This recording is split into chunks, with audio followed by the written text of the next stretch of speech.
আজ যাব আমি আমার দিদির বাড়িতে। ৭টা না ৫টা না, একটি মাত্র দিদি আমার। তাই সকাল সকাল ঘুম থেকে উঠে বাড়ির সমস্ত কাজ করে আমি ঝটাফট রেডি হয়ে নিই আমার দিদির বাড়িতে যাওয়ার উদ্দেশ্যে। কারণ অনেকটা লেট হয়ে গিয়েছে, সকাল সকাল ঘুম থেকে উঠেছি তবুও লেট হয়ে গিয়েছে। আর এই তো হালকা ফুলকা একটু মেকআপও করে নিই।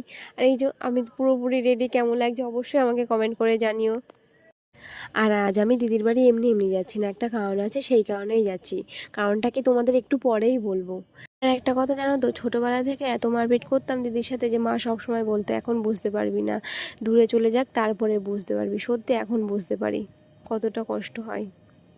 আর এই তো 7 সমুদ্র 13 নদী পার করে আমি বাস স্ট্যান্ডে পৌঁছে গিয়েছি। বাস স্ট্যান্ডে গিয়ে দেখি যে বাস ফাঁকা, বাসে কেউ নেই, শুধুমাত্র আমি একাই আছি। আর এই কাজ পাচ্ছিলাম না, তাই ক্যামেরার সামনে একটু ঢং করে নিলাম। বাসও ছেড়ে দিয়েছে। আর আমি আমার দিদির বাড়িতেও চলে এসেছি, অনেক সময়ই এসেছি, তারপরে আর ভিডিও করা হয়নি। আর এই তো তোমরা দেখে অবশ্যই বুঝতে পারছো আমার দিদি আর দাদার আজকে অ্যানিভার্সারি ছিল, সেই কারণেই এত আয়োজন আর সেই কারণেই আমার আশা।